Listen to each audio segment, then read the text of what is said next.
نحمدہ ونصلی علی رسولہ الکریم۔ قال الامام حجۃ الاسلام شاہ ولی اللہ دہلوی باب امور تتعلق بالحج،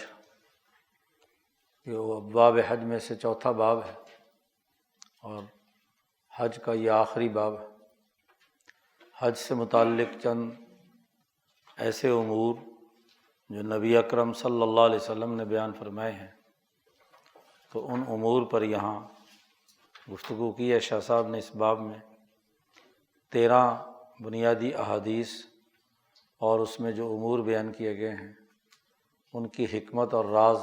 یہاں اس باب میں بیان کیا گیا ہے۔ حج کے متعلقات میں سے سب سے اہم ترین حجر اسود ہے، اور حجر اسود کے بارے میں نبی اکرم صلی اللہ علیہ وسلم کا قول سب سے پہلے نقل کیا ہے۔ آپ صلی اللہ علیہ وسلم نے ارشاد فرمایا کہ حجر اسود جنت سے اترا ہے، اور جب یہ اترا تھا وَهُوَ أَشَدُّ بَيَاضًا مِّنَ اللَّبَنِ، دودھ سے بھی زیادہ سفید تھا، بہت زیادہ سفیدی تھی اس میں۔ فَسَوَّدَتْهُ خَطَايَا بنی آدم، انسانوں کے گناہوں نے اسے کالا کر دیا۔ دودھ سے بھی زیادہ سفید تھا، لیکن انسانوں نے اس کو چوما اور اس کی طرف استلام کیا تو انسانوں کے گناہوں نے اسے کالا کر دیا۔ اب اس کا نام ہی کالا پتھر بن گیا۔ الحجر الاسود اس پتھر کو کہتے ہیں جو کالا ہو۔ وقال فیہ، اور حضور اقدس صلی اللہ علیہ وسلم نے اس حجر اسود کے بارے میں فرمایا ہے کہ اللہ کی قسم، قیامت کے دن یہ پتھر دوبارہ مبعوث کیا جائے گا، اٹھایا جائے گا۔ اللہ تبارک و تعالیٰ قیامت کے دن اسے اٹھائیں گے۔ اس کی 2 آنکھیں ہوں گی حجر اسود کی، جس سے یہ لوگوں کو دیکھے گا، یبصر بہما، اور ایک زبان ہوگی جس سے یہ گفتگو کرے گا، یشہد علی من استلمہ بحق، یہ گواہی دے گا ہر اس انسان پر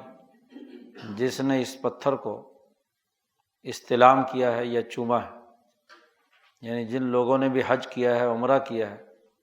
اور وہ حق کے ساتھ کوئی اور غرض دنیاوی مفاد کا نہیں تھا، صرف اللہ کے لیے اس پتھر کو چوما ہے یا اس کی طرف اشارہ کر کے ہاتھ چومے ہیں، تو یہ اس کی گواہی دے گا وہاں قیامت کے دن۔ اسی طرح نبی اکرم صلی اللہ علیہ وسلم نے ارشاد فرمایا کہ یہ رکن اور مقام ابراہیم، یعنی حجر اسود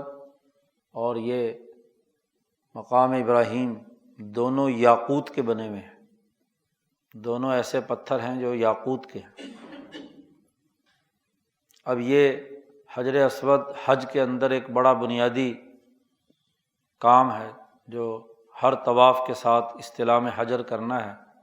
8 دفعہ یہ ہوتا ہے، 7 دفعہ 7 چکروں کے لیے، اور 8ویں دفعہ جب سعی کے لیے صفا کی طرف جاتے ہیں تو اس وقت تو ہر ایک طواف میں، خاص طور پر جس کے بعد سعی ہو تو وہ 8 ہے، ورنہ اگر سعی نہ ہو صرف طواف ہو تو 7 دفعہ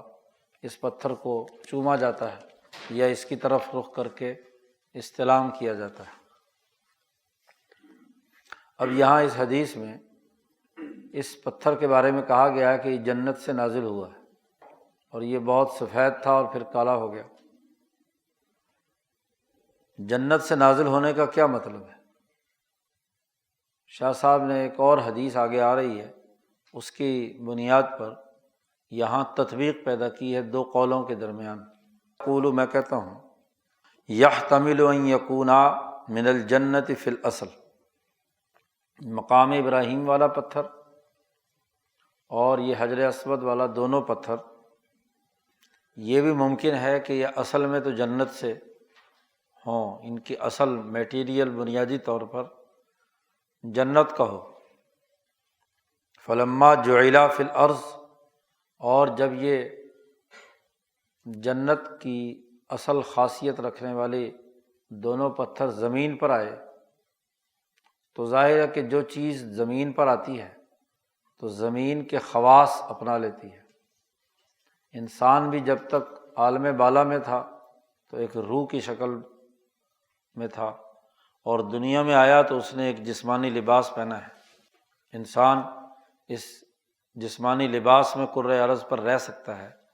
خالی روح کی حالت میں نہیں رہ سکتا۔ اسی طرح یہ پتھر اصل میں تو جنتی ہے، اور جب دنیا میں آیا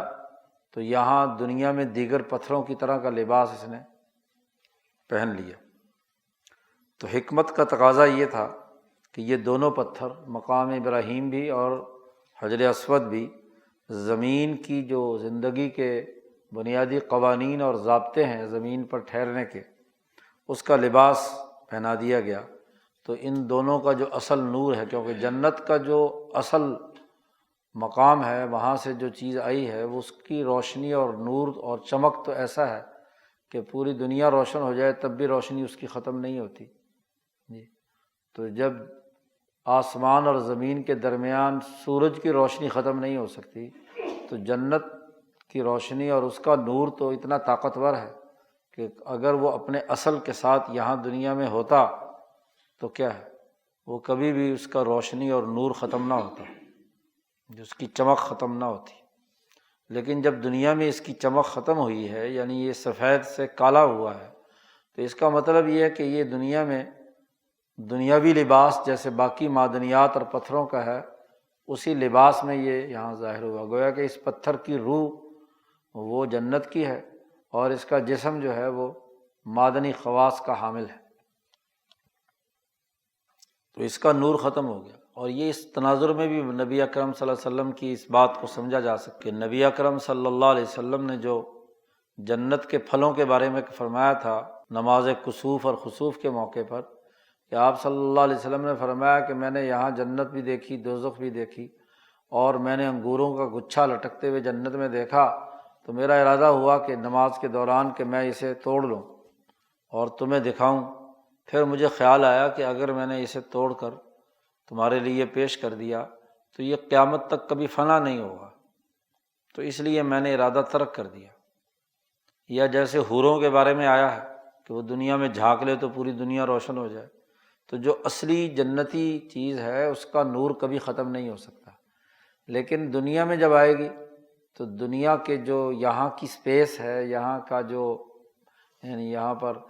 عرضی خصوصیات ہیں، اس کا لباس ضرور اس کے اندر دونوں چیزیں پائی جائیں گی۔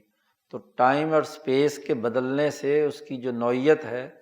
ہاں جی، ساخت ہے، وہ بھی کیا ہے، بدل گئی۔ ایک احتمال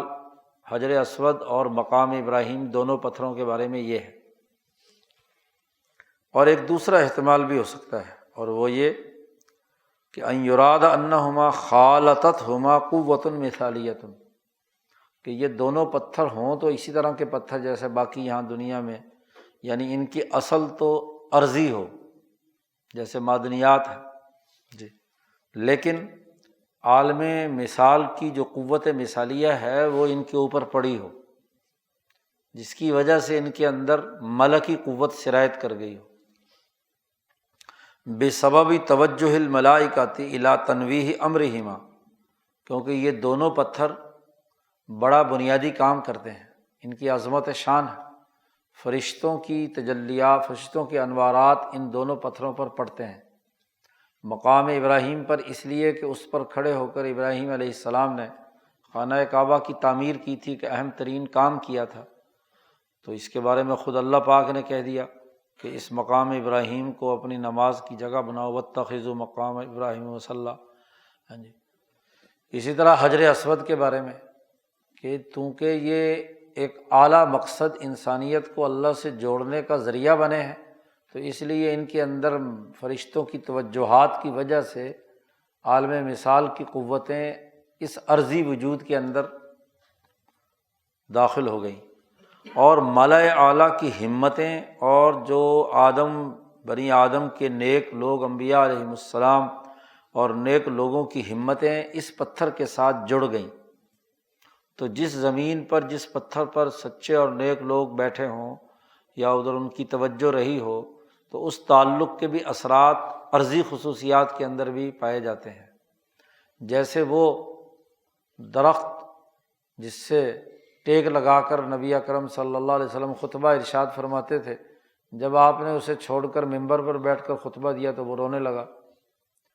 تو اس آپ صلی اللہ علیہ وسلم کی جسم مبارک کے اس تنے کے ساتھ ٹچ کرنے کی وجہ سے اس کے اندر بھی ایک خاص قسم کی مثالی وجود اور ملکیت کی صلاحیت پیدا ہو گئی، وغیرہ وغیرہ، بہت ساری مثالیں ہیں اس کی۔ حتیٰ صارت فیہما، یہاں تک کہ ان دونوں پتھروں میں یعنی مقام ابراہیم اور حجر اسود میں قوت ملکیہ پیدا ہو گئی۔ تو دونوں پہلو ہو سکتے ہیں۔ شاہ صاحب کہتے ہیں یہ میں دو باتیں کیوں بیان کر رہا ہوں، جبکہ حدیث میں موجود ہے کہ یہ پتھر جنت سے نیچے اترا ہے، تو جنتی بھی اصل ہو سکتا ہے، لیکن زمین پر آیا تو زمینی لباس پہنا، اور زمینی بھی ہو سکتا ہے جس پر کیا ہے ملکی قوتوں کے اثرات کی وجہ سے یہ شاعر میں سے بن گیا۔ شاہ صاحب فرماتے ہیں وہذا وجہ التوفیق بین قول ابن عباس رضی اللہ تعالی عنہما، اسی جو دونوں باتیں میں نے بیان کی ہیں اسی سے حضرت ابن عباس رضی اللہ تعالی عنہ کا قول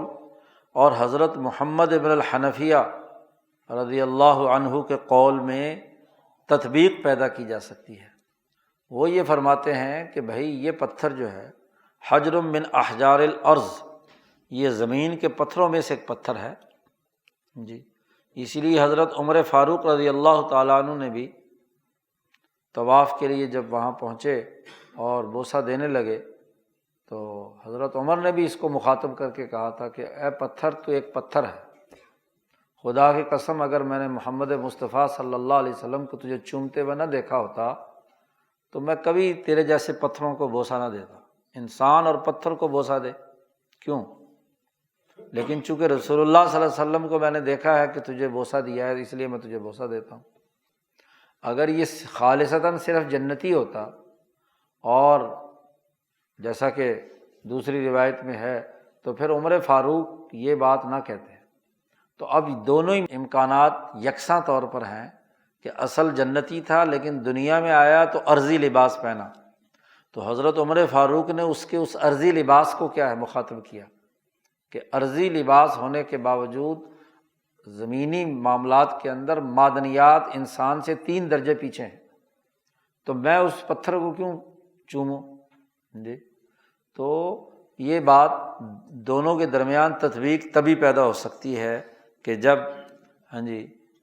محمد بن حنفیہ بہت اونچے آدمی ہیں، یہ حضرت علی رضی اللہ تعالیٰ عنہ کے صاحبزادے ہیں جی۔ یہ دوسری بیوی سے حضرت محمد بن الحنفیہ ہے، ائمہ اہل بیت میں بہت اونچا مقام ہے ان کا، تو حضرت علی سے یہ بات نقل کرتے ہیں کیونکہ خود تو یہ تابعی ہیں، حضور اقدس صلی اللہ علیہ وسلم کی براہ راست انہوں نے زیارت نہیں کی، لیکن حضرت علی کی جانب سے یہ قول، تو اب حضرت علی کے یہ قول کو محمد بن حنفیہ نقل کر کے کہتے ہیں یہ ایک زمین کا، یہ ایک پتھروں میں سے ایک پتھر ہے۔ تو اس قول میں اور ابن عباس رضی اللہ تعالیٰ عنہ کے قول کے اندر تطبیق تبھی ہو سکتی ہے کہ یا جنتی ہو اور زمینی لباس پہنا ہے، تو جس بزرگ نے اسے زمینی پتھر کہا ہے وہ اس کے زمینی وجود کی وجہ سے کہا ہے، اور جن لوگوں نے کہا کہ یہ جنتی ہے تو یا تو اصلی جنتی ہے یا زمین کا ہی تھا، لیکن جب ملائے اعلیٰ کی قوتیں اور انوارات اس پر پڑیں تو یہ جنتیوں کی طرح ہو گیا۔ شاہ ولی اللہ صاحب فرماتے وقد شاہدنا عیاناً، ہم نے اچھی طرح ان آنکھوں سے مشاہدہ کیا ہے۔ حج کے دوران جو 2 سال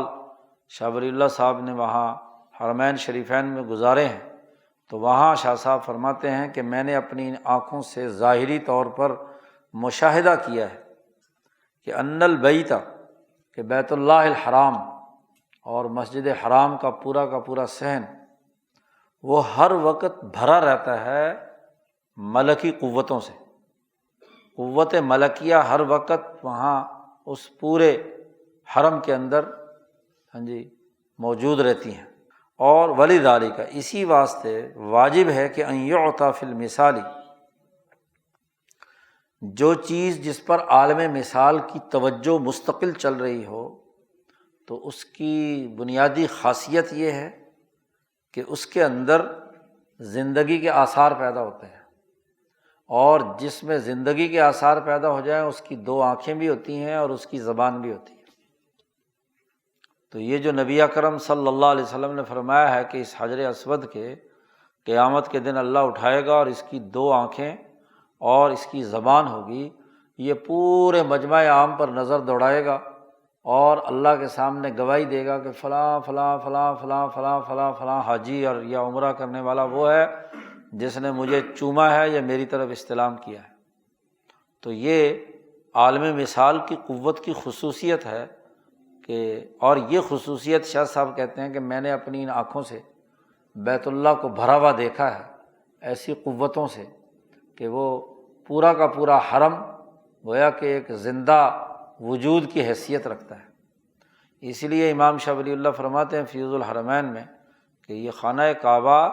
دراصل یہاں آدم سے لے کر اب تک تمام اولوالعزم انبیاء، اولیاء، صحابہ اور ہر آنے والے بزرگوں کی جو ارادے، عزائم اور ہمتیں وہ سب کی سب مجتمع ہیں یہاں،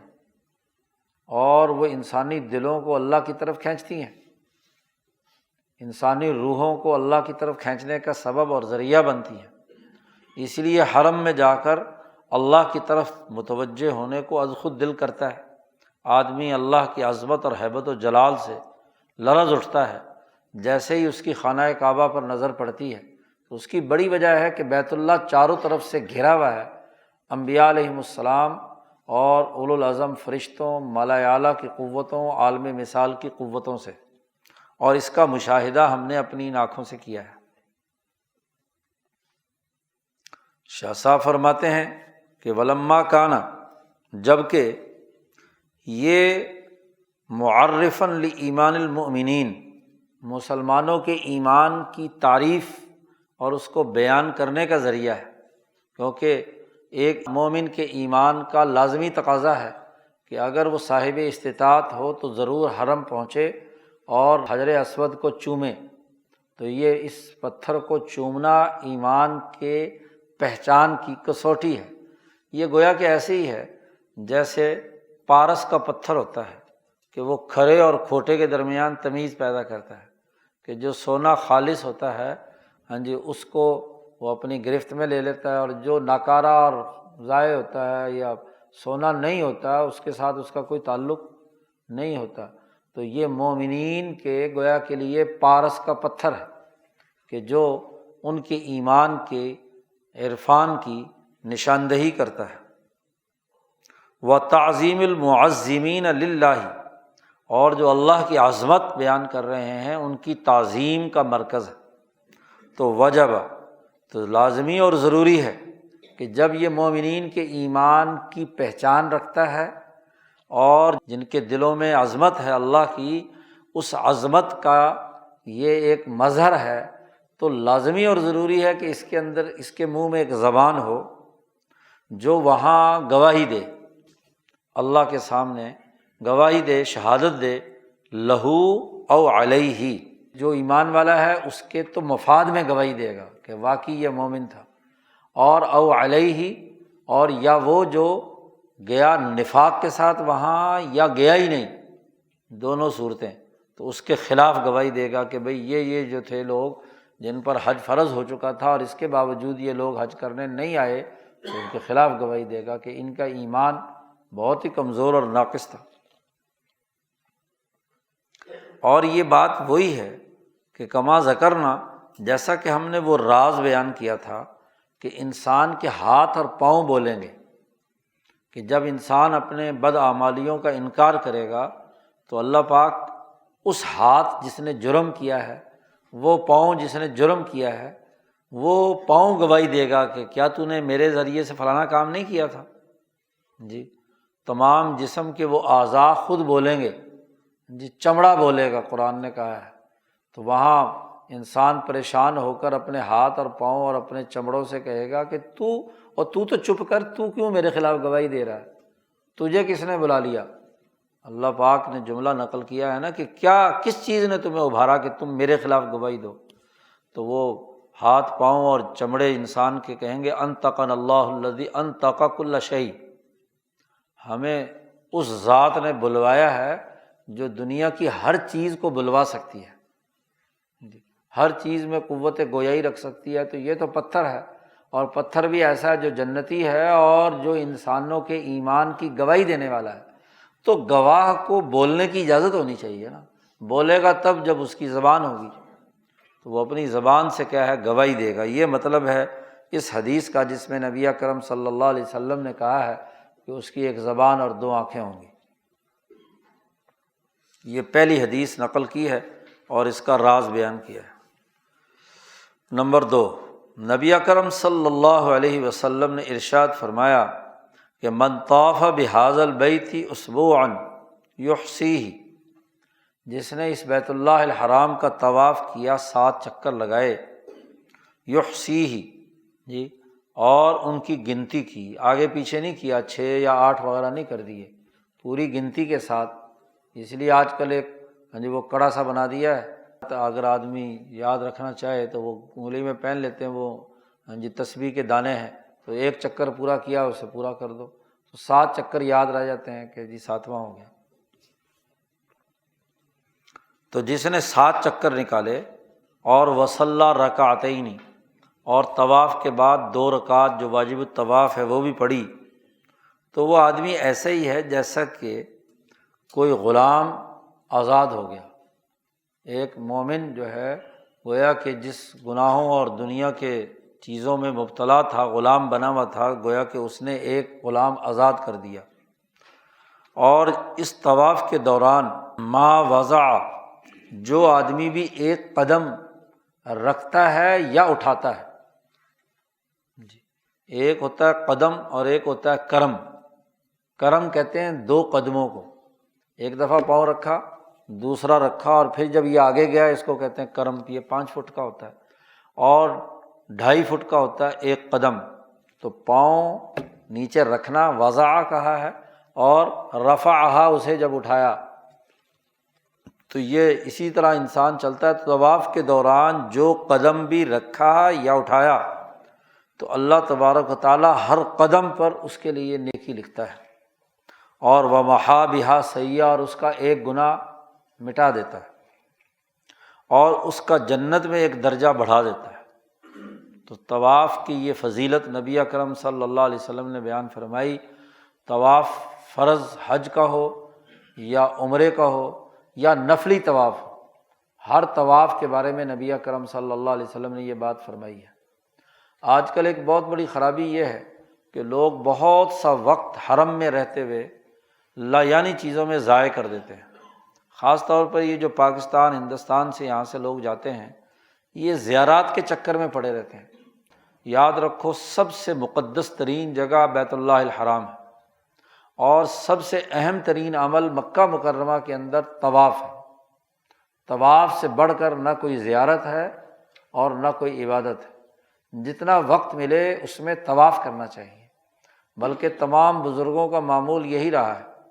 کہ عمرے سے بھی زیادہ بہتر یہ ہے۔ عمرہ تو جو آئے آپ نے ایک کر لیا، جب سب سے پہلے آئیں گے عمرہ تو کریں گے۔ ایک اور بھی یہاں سے جانے والوں کو رہتا ہے جی بس نفلی عمرے، جی کتنے کر لیے، جی 10 کر لیے، 20 کر لیے، 30 کر لیے، گنتی کرتے رہتے ہیں، اور جی فلانے کی طرف سے کر لیا، فلانے کی طرف سے کر لیا، اور اس کے لیے مسجد عائشہ جا کر تنعیم جسے کہتے ہیں وہاں سے احرام باندھتے ہیں، تو 4 5 6 گھنٹے تو لگ ہی جاتے ہیں اس کام میں۔ ہاں ایک آدھ دفعہ اگر ہو تو ٹھیک ہے، لیکن نفلی عمرے کے مقابلے میں نفلی طواف زیادہ اجر و ثواب کا باعث ہے۔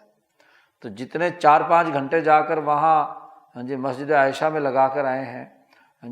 فائدہ تو ثواب تو اس کا ہے، ضائع تو خیر نہیں، لیکن یہ کہ جو یہاں رہ کر نفلی طواف ہے اس کا اجر ثواب زیادہ ہے، کیونکہ نبی اکرم صلی اللہ علیہ وسلم کی یہ حدیث بڑی واضح ہے طواف کے بارے میں۔ طواف کی اتنی بڑی فضیلت بیان کی ہے، تو شاہ صاحب فرماتے ہیں کہ اس فضیلت کا جو راز ہے وہ 2 بڑی بنیادی باتیں ہیں۔ احدہما،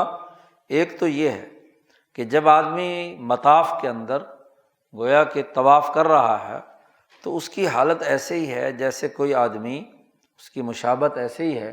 جیسے اللہ کی رحمت کے تالاب کے اندر غوطہ زن ہے۔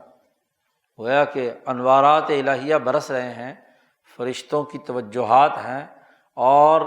آدم علیہ السلام سے لے کر اب تک تمام انبیاء، اولیاء اور صحابہ اور اونچے درجے کے اولوالعزم لوگوں کی ہمتیں وہاں متوجہ ہیں، انسانی دلوں کو کھینچ کھینچ کر لا رہی ہیں۔ تو اس پورے انوارات کے گویا کہ تالاب کے اندر انسان غوطہ زن ہے، اور ملأ اعلیٰ کی دعوات اور دعائیں ادھر متوجہ ہیں، اور اس کا قوی امکان ہے کہ جب آدمی وہاں پر ہو تو گویا کہ اس وقت اس کی خاصیت سب سے قریب ترین اللہ کے ہونے کے اعتبار سے ہے، اور اس کا یقین ہونے کی وجہ سے تو اس سے بڑھ کر اور فضیلت کیا ہوگی کہ آدمی اس تالاب کے اندر غوطہ زن ہے، ان انوارات کے پورے ماحول کے اندر طواف میں گھوم رہا ہے، تو اس سے بڑھ کر اور فضیلت کیا ہوگی۔ تو حرم سے باہر نکل کر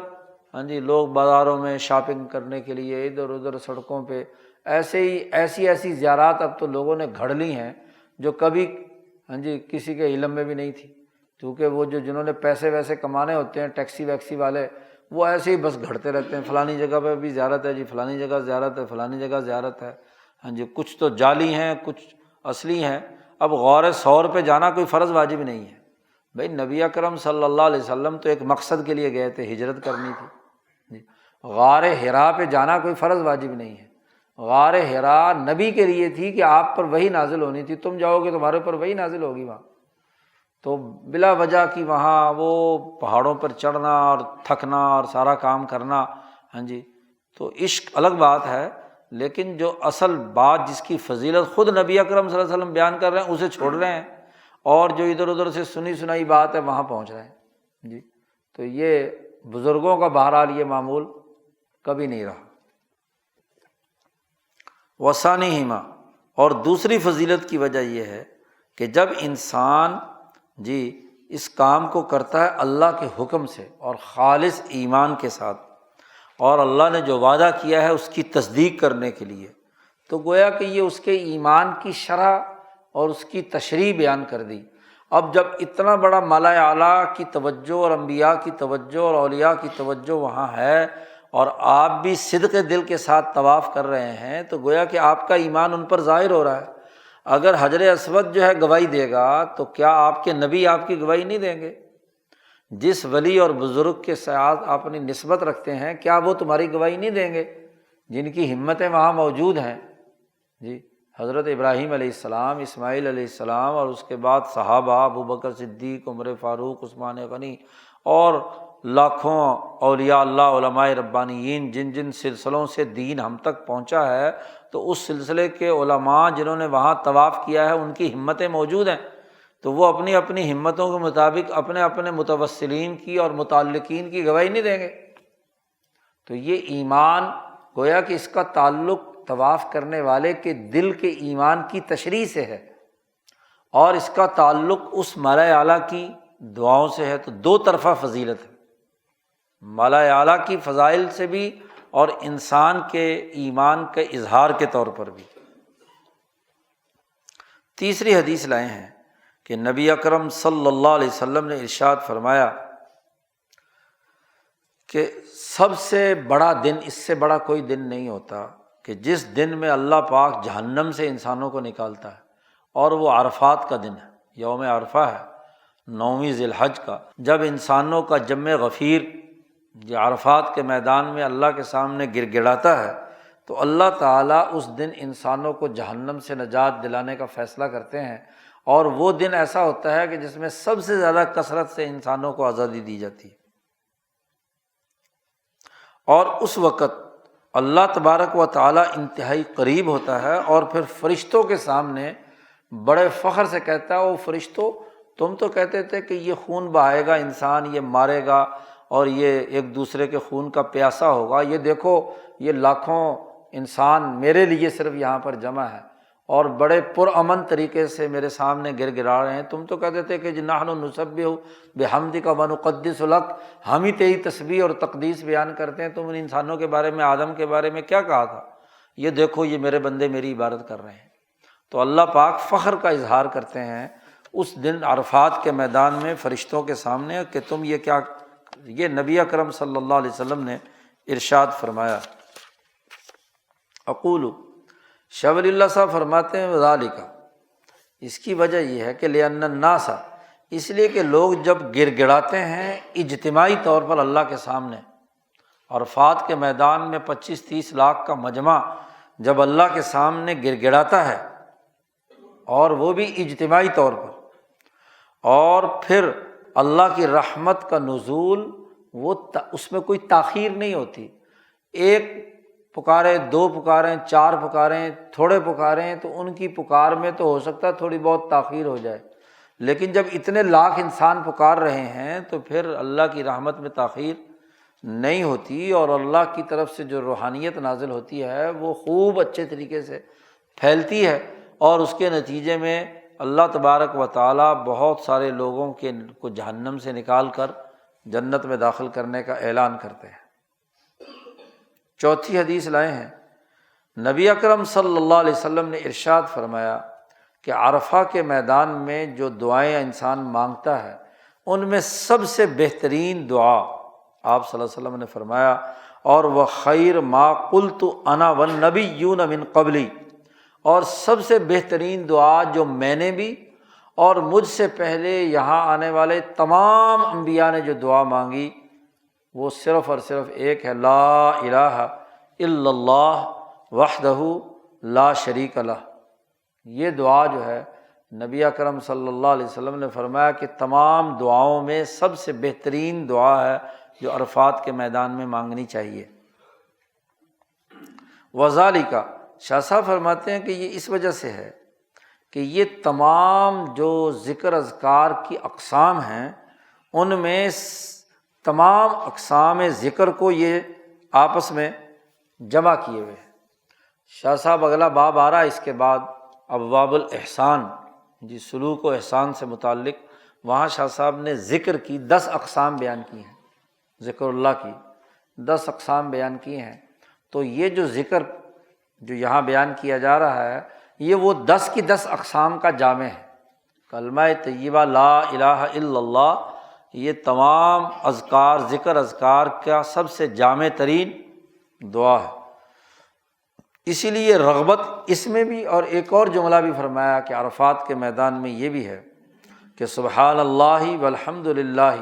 ولا الہ الا اللہ وحدہ لا شریک، تو یہ واللہ اکبر، تو یہ جو تسبیح ہے یعنی تیسرا کلمہ ہے، تو اس کی بھی فضیلت ہے، اور بہت سارے جگہوں میں اور بہت سے اوقات میں اس کی تفصیلات خود نبی اکرم صلی اللہ علیہ وسلم نے بیان فرمائی ہیں، کما یاتی فی الدعوات، جیسا کہ آگے دعوات کا باب آ رہا ہے جس میں ابواب الاحسان، احسان اور سلوک حاصل کرنے کے جو طور طریقے بیان کیے ہیں ان میں ایک ذیلی عنوان دعاؤں کا بھی ہے، تو وہ اس دعوات کے باب میں اس کی ہم تفصیلات بیان کریں گے۔ شاہ صاحب کہتے ہیں 5ویں بات یہ ہے کہ یہ ایک مستقل سنت ہے کہ انسان جانور قربانی کا لے کر حرم جائے، اگرچہ حج کا ارادہ نہ بھی ہو، یعنی بغیر حج کے صرف عمرے کے لیے بھی جائے اگر، تو جانور قربانی کا ساتھ لے کر میقات سے جائے، تو یہ ہدی لے جانا خانہ کعبہ کی طرف یہ بھی سنت میں سے ہے۔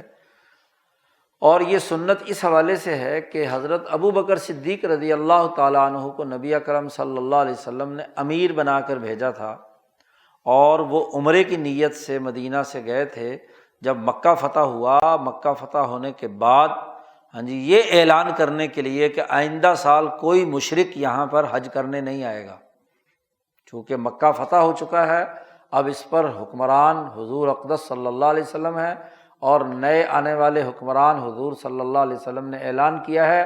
کہ آج کے بعد اگلے سال سے کوئی مشرک حج کرنے نہیں آئے گا، اور جو معاہدات ہیں ان سے برات کا اعلان کریں مجمع عام میں تمام قبائل کے سامنے کہ ہم جتنے بھی ہمارے معاہدات غیر مسلموں کے ساتھ ہیں وہ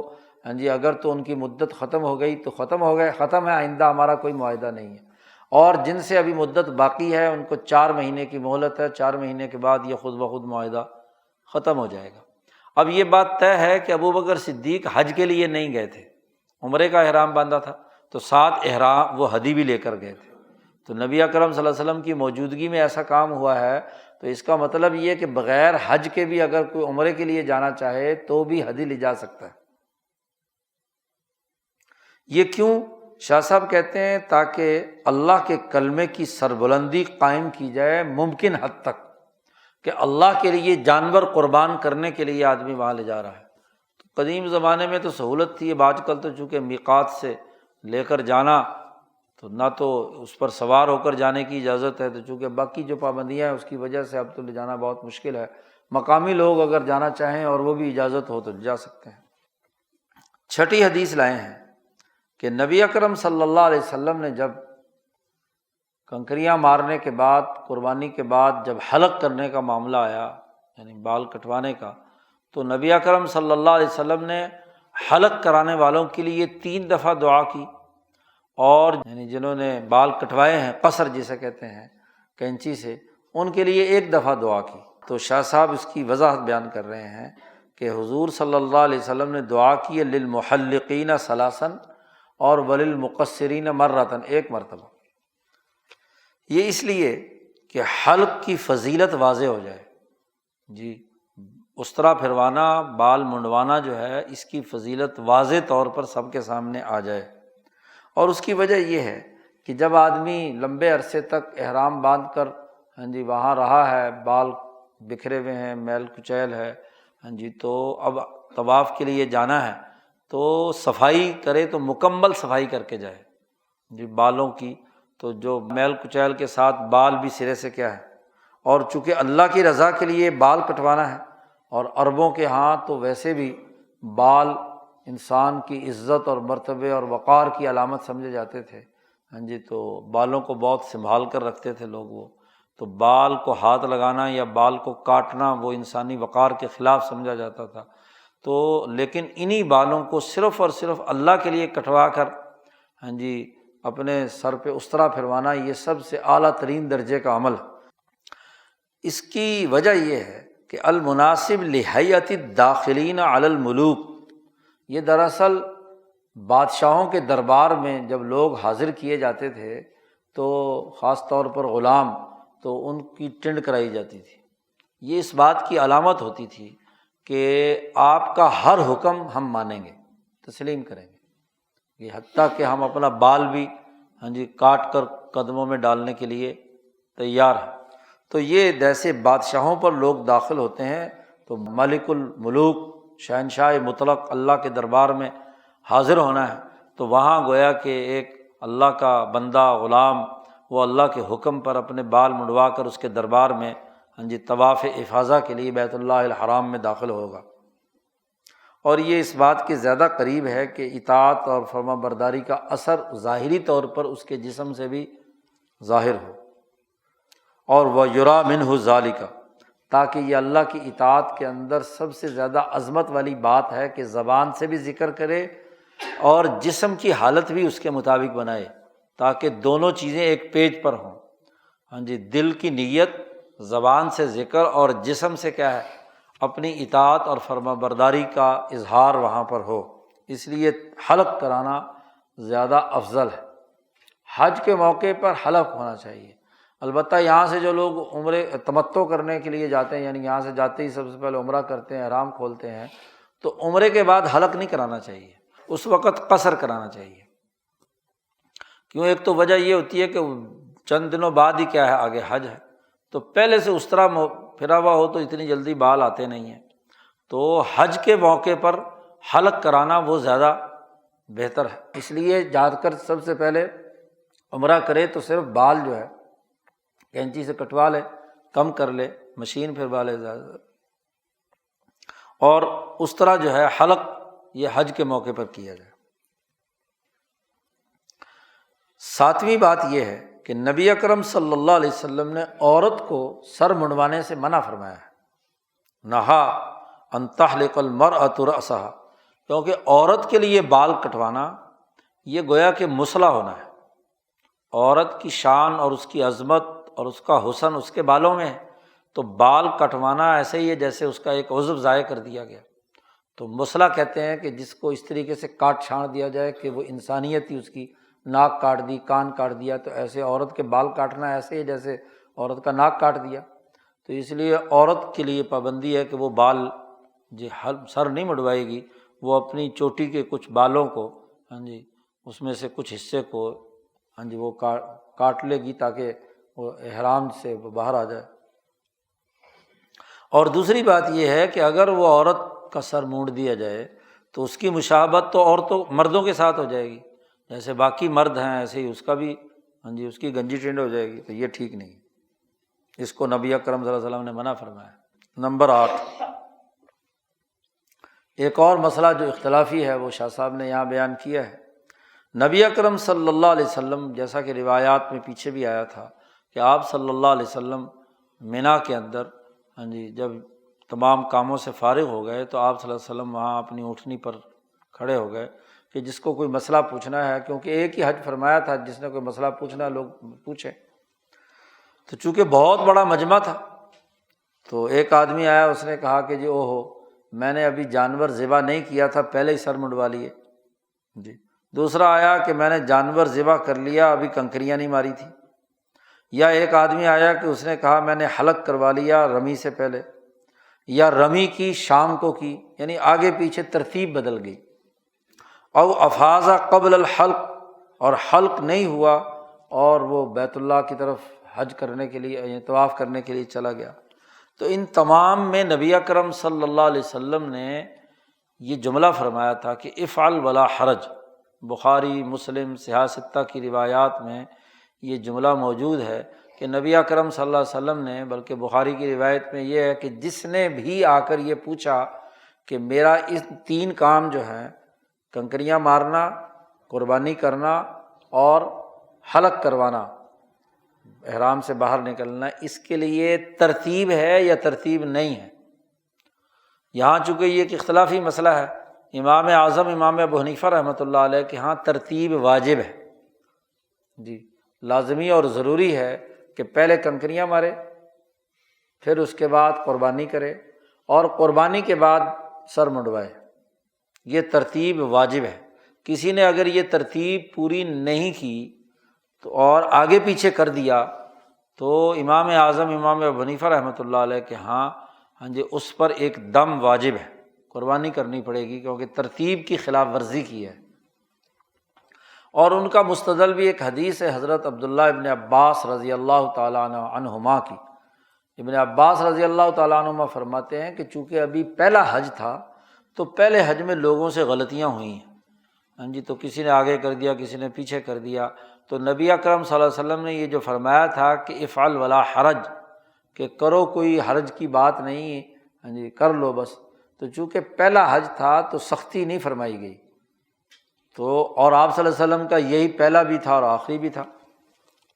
لیکن ابن عباس فرمایا کرتے تھے کہ یہ پہلے ہونے کی وجہ سے آپ صلی اللہ علیہ وسلم نے یہ چھوٹ دی ہے،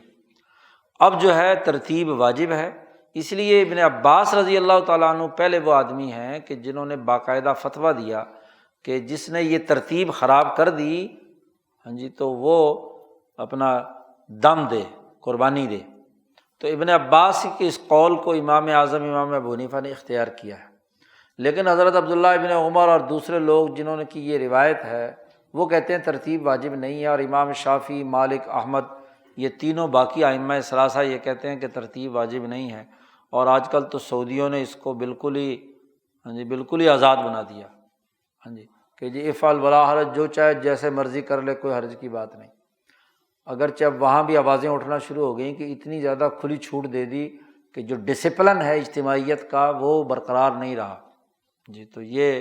بات بھی غلط ہے۔ خود ان کے ہاں سعودی علماء میں ہی اب تو کافی اختلافات شروع ہو گئے۔ تو ایک تو آج انہوں نے بالکل ہی اس کو فری کر دیا، تو یہ بھی درست بات نہیں ہے۔ تو یہاں حضور صلی اللہ علیہ وسلم نے لا حرج کا کہا تھا، اور شاہ ولی اللہ صاحب فرماتے ہیں کہ ولم یأمر بکفارۃ، نبی اکرم صلی اللہ علیہ وسلم نے کسی کفارے کا حکم خود نہیں فرمایا، ہر ایک سے یہی کہا کہ ٹھیک ہے کوئی بات نہیں، تم نے آگے پیچھے کر لیا ہے تو کوئی حرج نہیں، کر لو، اگلا کام رہ گیا وہ کر لو۔ شاہ ولی اللہ صاحب یہاں امام شافعی وغیرہ کی طرف ہیں، امام ابو حنیفہ کے خلاف رائے ہے یہاں شاہ ولی اللہ صاحب کی۔ تو شاہ صاحب فرماتے ہیں کہ والسکوت عند الحاجۃ بیان، نبی اکرم صلی اللہ علیہ وسلم نے یہاں خاموشی اختیار فرمائی ایک ایسے موقع پر کہ جہاں اگر دم واجب ہوتا تو خود نبی اکرم صلی اللہ علیہ وسلم کہتے کہ بھئی تم نے یہ تو تبدیلی کر لی ہے لیکن دم ادا کرو، تو خود حضور نے دم کے بارے میں سکوت اختیار کیا۔ تو یہ سکوت اختیار کرنا ہی تو خود ایک بیان ہے۔ اب یہاں انہوں نے تعریض کی ہے شاہ ولی اللہ صاحب نے حنفیوں پر کہ ولیت شعری، کاش کہ اس سے زیادہ بڑی بات اور کیا ہو سکتی ہے کہ حل فی بیان الاستحباب صیغۃ اسرع من ولا حرج، کیا لا حرج سے زیادہ کوئی صریح جملہ ترتیب کے عدم وجوب پر دلالت کرنے کے حوالے سے اور کوئی ہو سکتا ہے؟ مجھے تو یہ بات سمجھ میں نہیں آتی۔ شاہ ولی اللہ صاحب فرماتے ہیں کہ یہ بات قابل شعور نہیں ہے کہ جب حضور خود فرما رہے ہیں کہ کوئی حرج نہیں اور آپ کہتے ہیں کہ نہیں حرج ہے کہ اس کے اوپر دم واجب ہے، تو یہ بات مجھے سمجھ نہیں آتی۔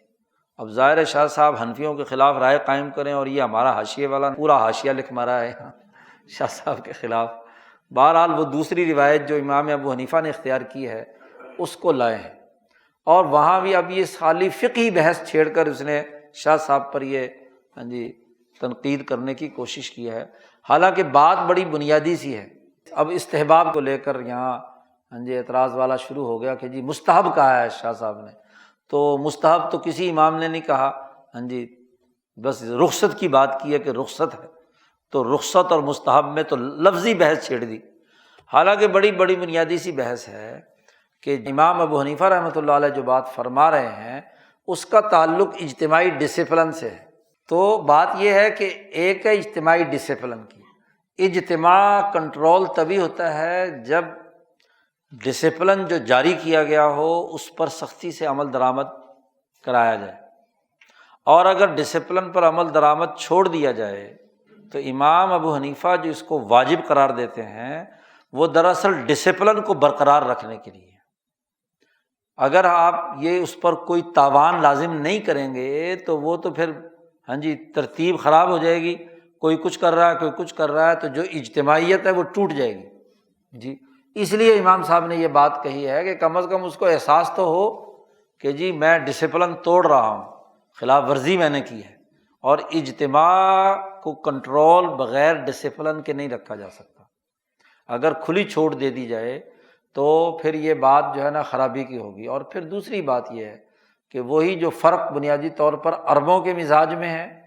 اور غیر عربوں کے مزاج میں، امام ابو حنیفہ چونکہ عربی نہیں ہے،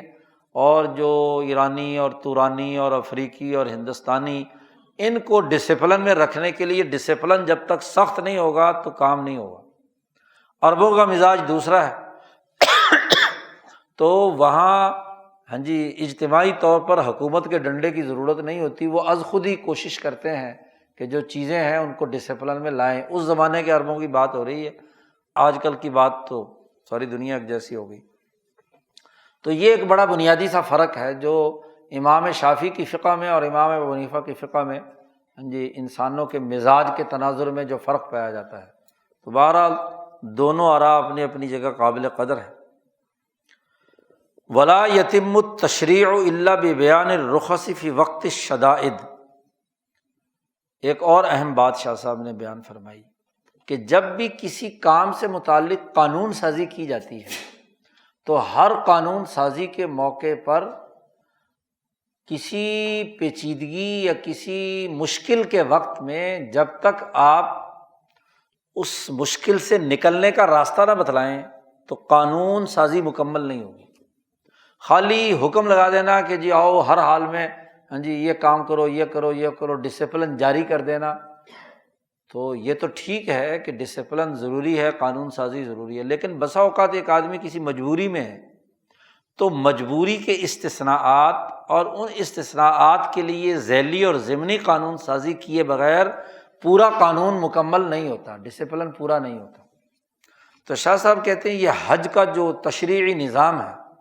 یہ مکمل نہیں ہوتا جب تک کہ جب کوئی اگر اچانک ناگہانی کیفیت یا کوئی مصیبت آ جائے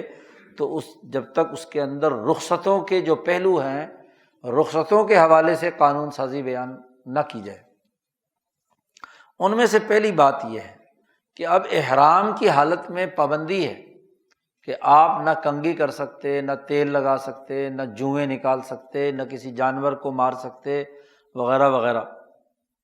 لیکن ایک آدمی ہے، کیونکہ عرب لوگ بڑے بڑے بال رکھتے تھے، تو وہاں مجمع عام میں بسا اوقات جوئیں پڑ جاتی ہیں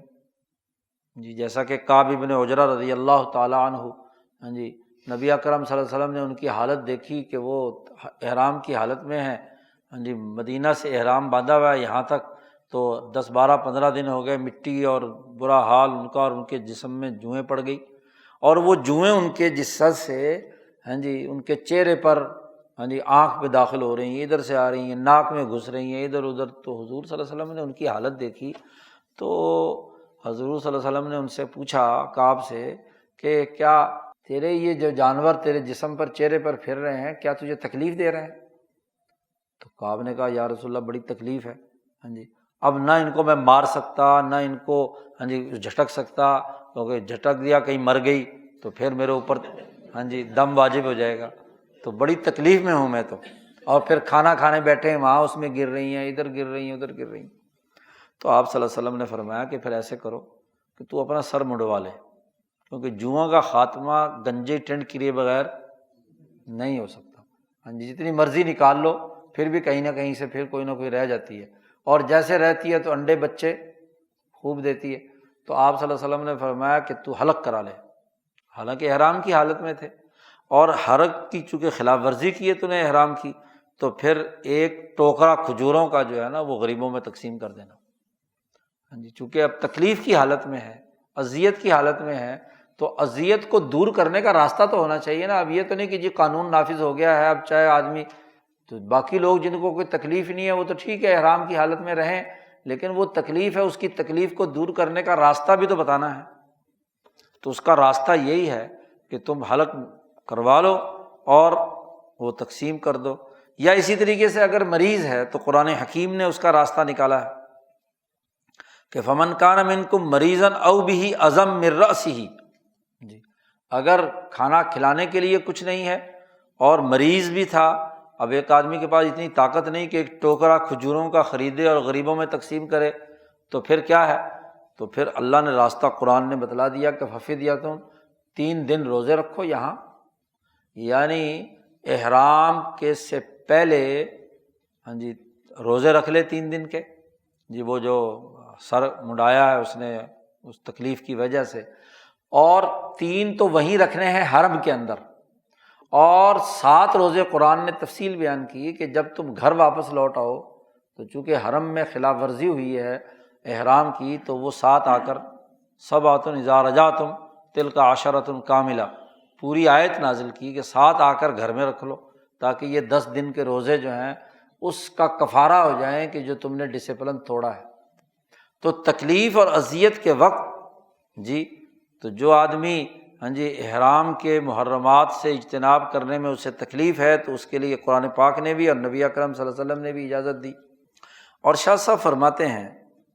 کہ کسی ڈسپلن کے اندر رخصت یا نرمی کی سب سے بہترین قسم یہ ہوتی ہے کہ جب رخصت دی جائے تو اس کے قائم مقام کوئی ایسی بات ضرور رکھی جائے جس سے جو اصل بات ہے وہ یاد رہ جائے۔ ما یجعل معہ شیء یذکر لہ الاصل، کہ اصل بات اس کو یاد رہے۔ اگر اس کو تکلیف ہو اور کہا جائے جی بس سر منڈالو، کوئی حرج نہیں، بس ٹھیک ہے، تو اس کے دل میں تنبیہ نہیں ہوگی، اس کو تاوان ڈالا یا تو یہ کہ تم ایک کھجور ٹوکرا جو ہے وہ کھجوروں کا تقسیم کرو، اور یا یہ کہ کم از کم اس کی جگہ پر 3 روزے رکھو تاکہ تمہیں پتہ چلے کہ تم نے ایک ڈسپلن توڑا ہے۔ ورنہ اگر کھلی چھٹی دے دی جائے کہ بس ٹھیک ہے جی جمعے پڑ گئی سر منڈا لو، تو پھر تو تنبیہ نہیں ہوگی، جو اصل بات ہے وہ یاد نہیں رہے گی احرام والی، اور پھر آدمی ذرا سی کوئی ایک آدھ جو نظر آئی تو سر مڈا کر بیٹھ گیا۔ تو بھائی اب اگر مڈانا ہے تو یا تو 3 دن کے روزے رکھے، بلکہ 10 دن کے روزے رکھے، 3 حرم میں اور 7 حرم سے باہر گھر جا کر، اور یا کوئی فدیہ دے۔ اور اسی طریقے سے کہ جو آدمی پورے عزم اور ہمت کے ساتھ احرام باندھ کر اللہ کے دربار میں حاضر ہوا تھا تو سینہ اس پر جمع تھا، اب جب وہ احرام کھولے گا درمیان میں کام پورا ہونے سے پہلے، تو اس کا وہ عزم جو ہے اس کو گزن پہنچے گی، وہ کہے گا کہ یار تو آیا تو تھا اللہ کے لیے، اور تو نے یہ تکلیف کی وجہ سے تو نے کیا ہے یہ آسانی پیدا کر لی، تو دل ٹھنڈا تبھی ہوگا کہ اس کے بدلے میں وہ یا تو مال خرچ کرے اور یا کیا ہے اپنے کوئی مشقت برداشت کرے، بھوک پیاس کی کہ روزے رکھے، تاکہ اس کا وہ جو عزم کیا ہوا ہے وہ پختہ کا پختہ رہے، کہ گویا کہ میں نے کوئی کفارہ ادا کر لیا۔ اور اسی سے آپ کو معلوم ہو جائے گا کہ جتنے بھی کفارات کا جو حکم دیا گیا ہے، 3 طرح کے کفارے ہیں نا، قسم کا کفارہ ہے، ظہار کا کفارہ ہے، تو کفاروں کا جو حکم دیا گیا ہے وہ بھی اسی بات پر ہے کہ اس نے ایک گناہ کیا ہے، ایک زیادتی کی ہے، اور اس زیادتی کی پلنٹی گویا کہ وہ دے رہا ہے، تاکہ دل مطمئن ہو جائے کہ میں نے غلطی کی تھی، اس کا میں نے بدلہ دے دیا۔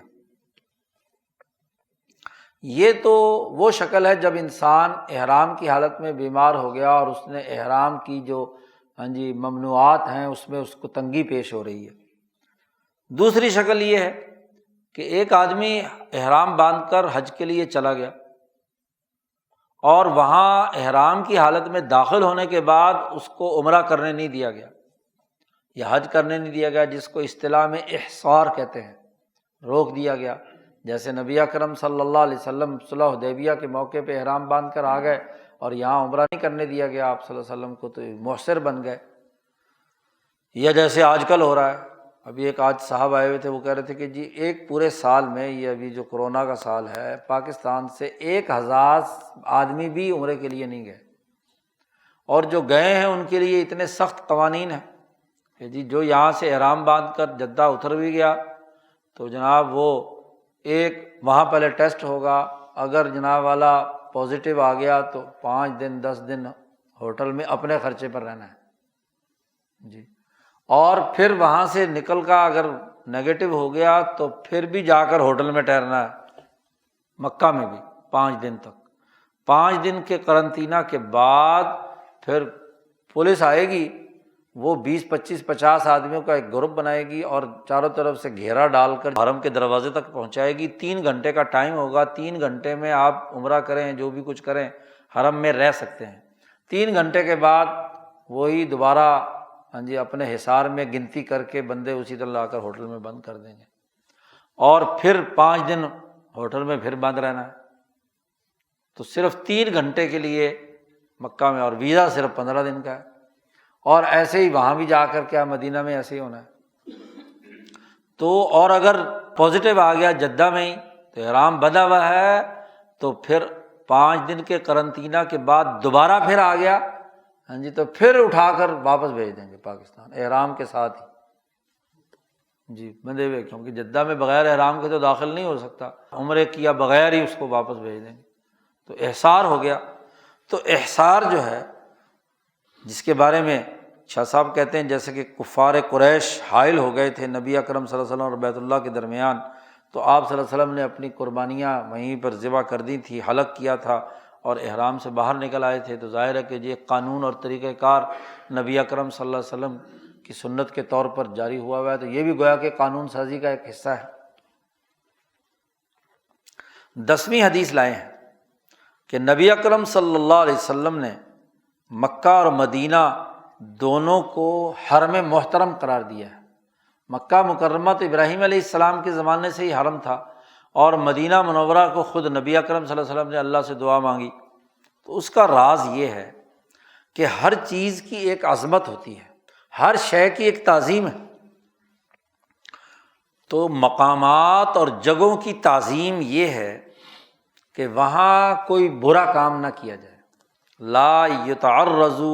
لما فیہا بسوء، کہ وہاں کسی قسم کے کوئی برائی کا کام نہیں کیا جانا چاہیے۔ اور شاہ صاحب کہتے ہیں کہ یہ جو حرم مکہ اور مدینہ کو بنایا گیا ہے، اس کی اصل اس بین الاقوامی قانون سے ماخوذ ہے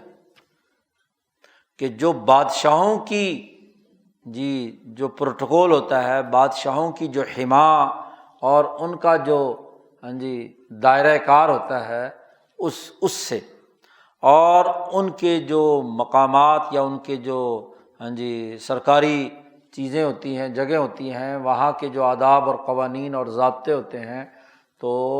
کسی بادشاہ کی اتھارٹی تبھی مانی جائے گی کہ جب اس کی بات اس کے اس دائرے کے اندر جہاں جہاں اس کی حکمرانی ہے اس میں اس کا حکم چلے، تو وہاں جی اس کی رعایا کو اجازت نہیں ہے کہ وہ اس کی خلاف ورزی کسی طریقے سے کر سکے۔ تو فَإِنَّهُ كَانَ انقیاد القوم لَهُم، کہ قوم ان کے سامنے جھکے، ان کی تعظیم کرے اور اپنے نفسوں کا مواخذہ کرے کہ وہاں اس جگہ کا نہ کوئی درخت کاٹیں گے، نہ کسی جانور کو نقصان پہنچائیں گے۔ اور اس کی دلیل وہ حدیث ہے جس میں نبی اکرم صلی اللہ علیہ وسلم نے ارشاد فرمایا کہ ہر ایک بادشاہ کی ایک حما ہوتی ہے۔ حما اصل میں تو کہتے ہیں چراگاہ، کہ سرکاری چراگاہ جو ہے جس میں سرکاری جانور، اور ظاہر سرکاری جانور جو ہوتے ہیں وہ پوری قوم اور ملک کی اجتماعی پراپرٹی ہوتی ہے، تو اس کا اپنا ایک جی پروٹوکول ہوتا ہے کہ اس کی خلاف ورزی نہیں کی جا سکتی، کیونکہ وہ پبلک پراپرٹی ہے، کوئی آدمی اس کو نقصان، کیونکہ بادشاہ اس پبلک پراپرٹی کا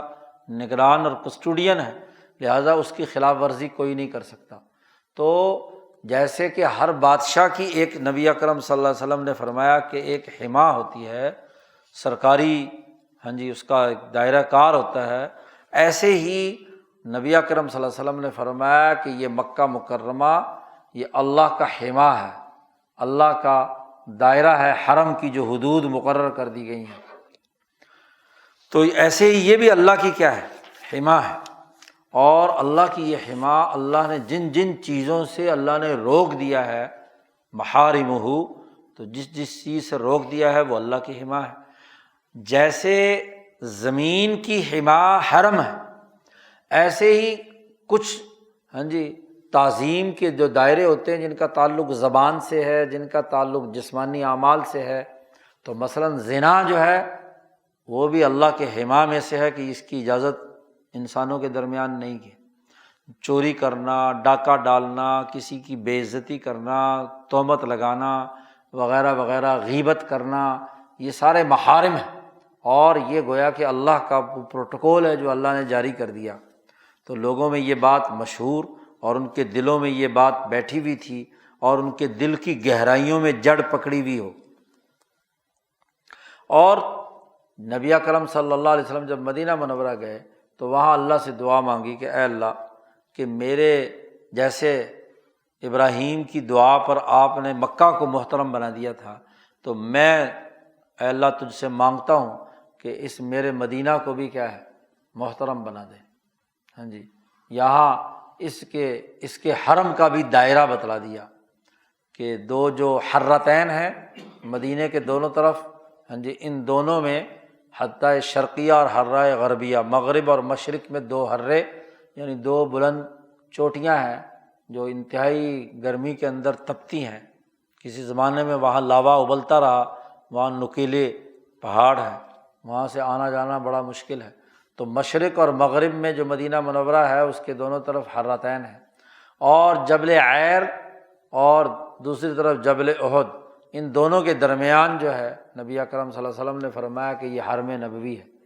حرم مدینہ ہے، تو یہاں اس کے بھی احترام کرنا لازمی اور ضروری ہے۔ اور حرم کا ادب یہ ہے کہ وہاں ہاں جی پوری تاکید کے ساتھ لازمی کی جائیں وہ تمام چیزیں جو دوسری جگہ پر اس درجے میں واجب نہیں ہیں، مثلاً عدل کا قائم کرنا اور جن چیزوں کو حرام قرار دے دیا ان کی تحریم کو سامنے رکھنا۔ اسی لیے نبی اکرم صلی اللہ علیہ وسلم نے فرمایا کہ ذخیرہ اندوزی باقی ساری دنیا میں بھی لعنت کا سبب ہے، لیکن اگر مکہ مکرمہ اور یہ مدینہ منورہ میں کوئی آدمی احتکار کرتا ہے تو یہ نہ صرف لعنت کی بات ہے بلکہ الحاد فی الدین ہے۔ احتکار الطعام فی الحرم الحاد فیہ، کھانے پینے کی چیزوں کی ذخیرہ اندوزی کرنا حرم کے اندر، حرم نبوی میں یا حرم مکی میں، جی یہ الحاد فیہ، یہ دین ملحد ہونا ہے۔ وہ آدمی ملحد ہے جو مکہ مکرمہ اور مدینہ منورہ کے اندر کیا ہے، کھانے پینے کی اشیاء کی ذخیرہ اندوزی کرتا ہے۔ تو حالانکہ دوسری جگہ پر بھی یہ ملعون ہے، لعنت ہے، لیکن الحاد کا لفظ استعمال نہیں فرمایا۔ لیکن حرم نبوی اور حرم مکی کے اندر یہ کام کرنا جو ہے یہ الحاد۔ 11ویں بات لائیں، اللہ تبارک و تعالیٰ کا یہ قول ہے کہ اے ایمان والو، احرام کی حالت میں شکار مت کرو، لا تقتلوا الصید وانتم حرم۔ شاہ صاحب فرماتے ہیں کہ حرم میں شکار کرنا اور احرام کی حالت میں جماع کرنا، یہ دونوں ایسے کام ہے گویا کہ اپنے نفس کو شہوات کے اندر غوطہ زن بنانا ہے، جرم کرنا ہے۔ اس لیے واجب ہے کہ اگر کوئی حرم کے اندر یہ ایسی کوئی حرکت کرے، یعنی کسی نے حرم میں یہ حرکت کی ہے یا احرام کی حالت میں حرکت کی ہے، تو اس پر کفارہ ہے، لازمی طور پر کفارہ اس کے اوپر مقرر کر دیا گیا۔ باقی رہی کہ شکار اگر کسی نے کیا ہے احرام کی حالت کے اندر، تو اس کو کیا کفارہ دینا ہے، اس سلسلے میں فقہا کے درمیان اختلاف ہے کہ حل تعتبر المثلیۃ فی الخلق او القیمہ، کہ اس کے بدلے میں کفارہ دیں گے۔ اب کفارے کے لیے قرآن پاک نے دونوں باتیں بیان کی ہیں کہ دو عادل آدمی اگر وہ یہ کہتے ہیں مثلاً ہرن کا شکار کیا ہے، تو ہرن جس حجم کا جسم کا ہے تو اس سے ملتا جلتا جانوروں میں سے جو حلال جانور ہیں ان میں سے مثلاً بکری ہے، اور جس طرح کا موٹا تازہ یا پتلا دبلا ہرن تھا اسی کے مطابق وہ دو آدمی کہیں کہ جی یہ بکرا یا بکری جو بھی اسی کے سائز کا ہے یہ اس کے برابر کا ہے، اس کو کہتے ہیں کہ کفارے میں وہی چیز ذبح کر دی آپ نے، خلق میں مثل، کہ اس ویسا ہی جانور آپ نے کیا ہے۔ اگر نیل گائے شکار کیا ہے تو پھر گائے یا اونٹ جو ہے وہ مثلاً اس کے مقابلے میں ہوگا۔ دوسری شکل یہ ہوتی ہے کہ اس جانور کو اگر مارکیٹ میں بیچا جائے تو اس کے کیا قیمت لگے گی، کیا پیسے ہوں گے، یا یہ کہ اس کے ہم عمر کا کوئی جانور بکری یا گائے وہ اس کی مارکیٹ میں کیا قیمت ہے۔ تو جو قیمت ہے بجائے یہ کہ جانور لے کر ذبح کیا جائے، اس کی جگہ پر پیسے اتنے وہ غریبوں میں تقسیم کر دیے جائیں، اس کو کہتے ہیں وہ مثلی جو قیمت کے ذریعے سے ادا کی جا رہی ہے۔ تو یہ اختلاف ہے، فقہا کے مختلف آراء ہیں۔ تو شاہ صاحب کہتے ہیں اس اختلاف میں حق اور سچی بات یہ ہے کہ مناسب تو یہ ہے کہ دو عادل آدمیوں سے سوال کیا جائے، پوچھا جائے، اگر وہ یہ دیکھیں کہ یہ جو جانور شکار جس کا کیا گیا ہے اس سے ملتا جلتا فلاں جانور بزرگوں نے اس کو اس کا ہم مثل قرار دیا ہے، تو پہلی ترجیح تو یہ ہونی چاہیے، کیونکہ مقصد تو اس کو سزا دینا ہے کہ احرام کی حالت میں شکار نہ کرے۔ تو شکار اس نے کیا ہے تو پہلی ترجیح تو یہ ہے کہ اس طرح جانور ذبح کرے تاکہ اس کو پتہ چلے کہ جانور حرم کے اندر ذبح کرنا درست نہیں ہے، تو اللہ کے نام پر دم ادا کرے۔ اور اگر وہ دونوں آدمی یہ دیکھیں کہ ویسا جانور ممکن نہیں ہے تو پھر وہ قیمت کا بھی فیصلہ کر سکتے ہیں، تو قیمت کے مطابق بھی کیا ہے اس کا کفارہ ادا کیا جا سکتا ہے۔ 12ویں حدیث لائے ہیں، نبی اکرم صلی اللہ علیہ وسلم نے ارشاد فرمایا کہ میری امت میں سے جو آدمی بھی مدینہ منورہ کی مصیبت اور تنگیوں پر صبر کرے گا تو میں قیامت کے دن اس کا سفارشی ہوں گا۔ تو چونکہ مدینہ منورہ جب حضور صلی اللہ علیہ وسلم تشریف لائے تھے تو چونکہ یہ وباؤں اور مصیبتوں اور بخار کا مرکز تھا، تو شروع میں جو مکہ مکرمہ سے حضرات آئے تھے تو وہ بڑی تکلیف میں رہے تو اس موقع پر نبی اکرم صلی اللہ علیہ وسلم نے لوگوں کو تسلی دی کہ جو اللہ کے دین کے غلبے کے نقطۂ نظر سے یہاں آیا ہے اور اس سلسلے میں اسے تکلیف ہوئی ہے تو اس تکلیف کی وجہ سے میں اس کی گواہی دوں گا قیامت کے دن۔ اب جب مدینہ منورہ آئے، جیسا کہ بخاری کی روایت ہے، حضرت ابو بکر صدیق رضی اللہ تعالیٰ عنہ کی بڑا شدید بخار چڑھا، حضرت بلال رضی اللہ تعالیٰ عنہ جو ہے انہیں بھی بڑا شدید بخار ہو گیا، اور بلال نے پھر وہاں شعر و شاعری شروع کی ہے، وہ بخاری میں شعر بھی ان کے نقل کیے ہیں، اور وہ مکہ یاد کر کے روتے تھے بہت بلند آواز سے، مکے کے پہاڑ، مکے، چونکہ سارا عمر وہاں مکہ میں گزری تھی، تو پھر نبی اکرم صلی اللہ علیہ وسلم نے ان کی حالت پر ترس کھا کے اللہ سے دعا مانگی کہ اے اللہ مدینے کی وبائیں جو ہیں ان کو یہاں سے دور بھیج دے، جی تو جحفہ بھیج دے، جنگل تھا وہ باہر، تو وہاں تو نبی اکرم صلی اللہ علیہ وسلم کی اس دعا کے بعد سے وہ ساری مصیبتیں اور بخارات مدینہ سے نکل کر جحفہ، نبی اکرم صلی اللہ علیہ وسلم نے فرمایا کہ میں نے دیکھا ہے کہ ایک بڑھیا عورت بال بکھرے ہوئے کالی کلوٹی وہ مدینہ سے نکل کر جحفہ چلی گئی، میں نے خواب دیکھا کہ وہ جحفہ چلی گئی۔ تو صحابہ نے پوچھا کہ آپ نے کیا تعبیر کی؟ تو آپ صلی اللہ علیہ وسلم نے فرمایا کہ وہ وبائیں جو میں نے دعا مانگی تھی اللہ نے قبول فرمائی، اور وہ جو وبائیں تھیں وہ مدینہ سے نکل کر جحفہ پہنچ گئی۔ تو مدینے کی مصیبت پر صبر کرنا، جی اس میں نبی اکرم صلی اللہ علیہ وسلم فرماتے ہیں کہ میں اس کا شفیع ہوں گا۔ اس حدیث کا ایک بڑا غلط استعمال آج کل یہ ٹور آپریٹر بھی کرتے ہیں، مدینے میں کسی کو تکلیف ہو جائے، جگہ صحیح نہ ملے تو کہتے کوئی گل نہیں جی، نبی اکرم صلی اللہ علیہ وسلم تھوڑی سفارش کرن گے، اور میں کیا ہوتے کرن گے جڑا تو وعدہ کر کے لے کے آئے، ہاں جی پیسے لیے تو انہیں بہترین ہوٹل اور جگہ کے، ہاں جی تو تجھے نہیں اللہ میاں وہاں پوچھا کہ تیرے خلاف بھی تو سفارش کریں گے وہ تو بیچارہ مسافر ہے، پھنسا ہوا ہے، تیرے قبضے میں ہے، ہاں جی تو جو مرضی اس کو تکلیف پہنچا، لیکن تو اپنا حشر بھی تو یاد کرنا کہ تو جو جھوٹا وعدہ کر کے لا کر یہاں تھرڈ کلاس سے ہوٹل میں ٹھہراتا ہے، اور وہاں نہ کھانے کو پینے کو نہ کوئی چیزیں، باقی جتنے وعدے کیے ہوئے ہوتے ہیں یہ سب جا کر مدینہ میں بھول جاتے ہیں، جی وہاں پیسے بچانے کے چکر میں پیسے اعلیٰ ہوٹل کے لیے ہوئے ہوتے ہیں اور ٹھہراتے ہیں کسی ایسے ہی بنگالی مارکیٹ میں۔ اقول، شاہ صاحب فرماتے کہ یہ جو مدینے کی فضیلت کا راز بیان کیا ہے اس کی وجہ یہ ہے کہ مدینے کو آباد کرنا یہ دراصل شاعر دین کو کے غلبے کا اعلان ہے، جی اعلاء کلمت اللہ ہے، کیونکہ یہ قومی اور بین الاقوامی انقلاب کا مرکز ہے، اور انقلابی مرکز کو آباد کرنے کے لیے تکلیفیں اٹھانا اس کا بہت بڑا اجر و ثواب ہے۔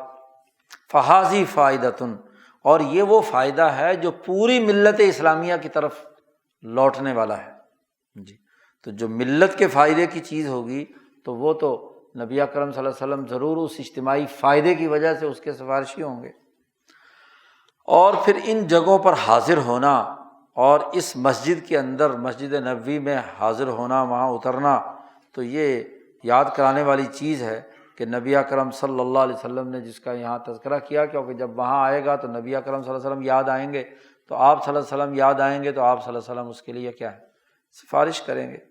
اور یہ وہ فائدہ ہے جو انسانی نفس کو حاصل ہوگا کہ وہ نبی اکرم صلی اللہ علیہ وسلم کے محترم حرم میں ہاں جی تکلیفیں اور مصیبتیں برداشت کر کے بھی رہ رہا ہے، تو یہ تکلیفیں جو ہے اس کے درجات کو بلند ہونے کا ذریعہ بنتی ہیں۔ اس باب کا آخری حدیث 13ویں حدیث لائے ہیں کہ نبی اکرم صلی اللہ علیہ وسلم نے یہ ارشاد فرمایا کہ ابراہیم علیہ السلام نے مکہ مکرمہ کو محترم بنایا تھا، اور اللہ پاک نے ان کی دعا کی وجہ سے اسے محترم بنا دیا، اور میں مدینہ منورہ کو حرم بناتا ہوں، انی حرمت المدینہ، میں مدینہ منورہ کو محترم بناتا ہوں، تو اب آئندہ سے یہ حرم کہلائے گا، تو اللہ پاک نے مدینہ منورہ کو حرم قرار دے دیا، تو حرم نبوی اور حرم مکی دونوں۔ شاہ صاحب فرماتے ہیں کہ اس حدیث میں اس بات کی طرف اشارہ ہے کہ انبیاء علیہم السلام جب اپنی پوری ہمت کے ساتھ دعا مانگتے ہیں تو ان کی دعا قانون سازی پر اثر انداز ہوتی ہے، جی ان کی دعا اور پکار جو ہے وہ قانون سازی پر اثر انداز ہوتی ہے۔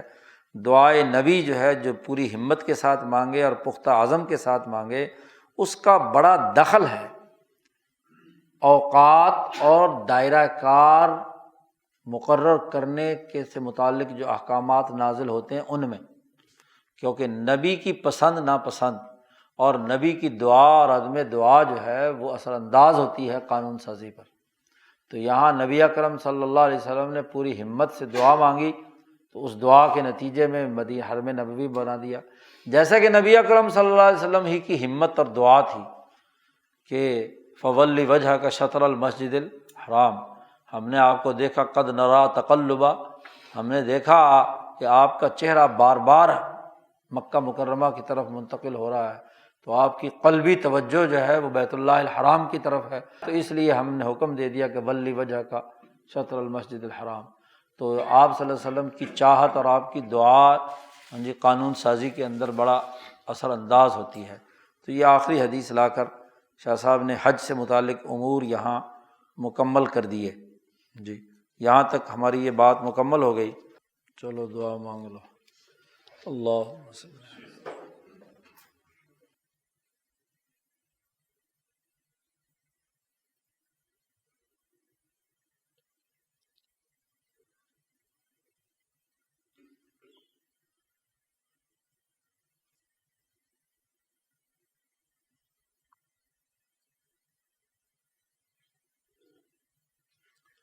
اجمعین۔